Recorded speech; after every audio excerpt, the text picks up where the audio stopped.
magluto ako ngayon ng bami. Ito yung aking mga sangkap.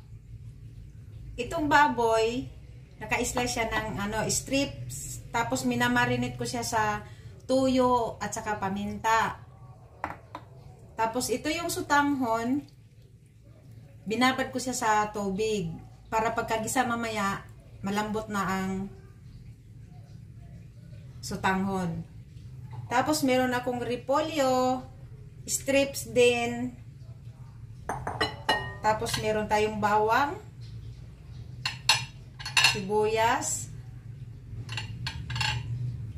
At ito naman yung carrots at saka bell pepper. Gagamit ako ng nor cubes. Tapos ito yung pancit canton. Ngayon, kailangan ko ng maggisa. Maglagay na ako ng mantika. Ilagay ko na yung bawang.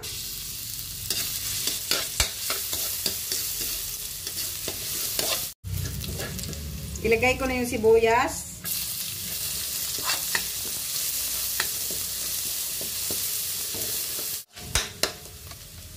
Ilagay ko na yung karne baboy.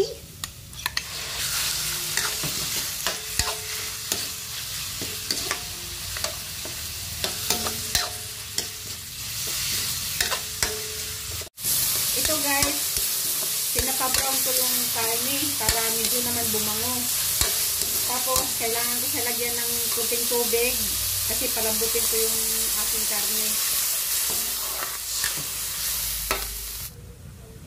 Habang palambutin ko siya guys, lagyan ko siya ng kunting asin. Tapos toyo. Ito yung nor.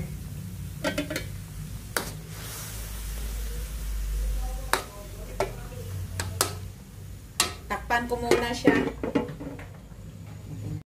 Tingnan natin guys.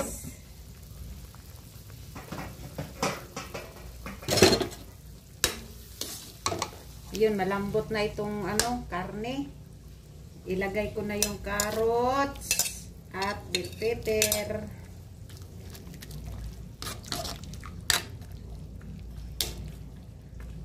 Hintayin muna natin ng ilang minutes.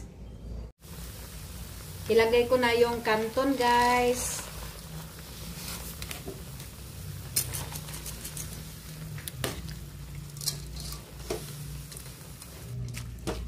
Tapos ilagay ko na yung sutanghon.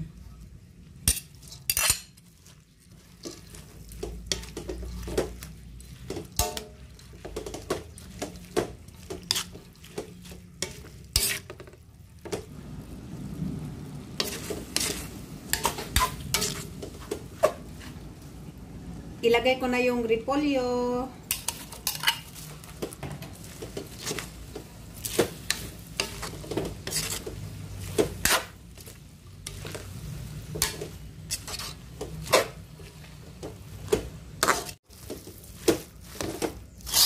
Ito na siya guys. Luto na ang aking bami. Thank you for watching. Bye!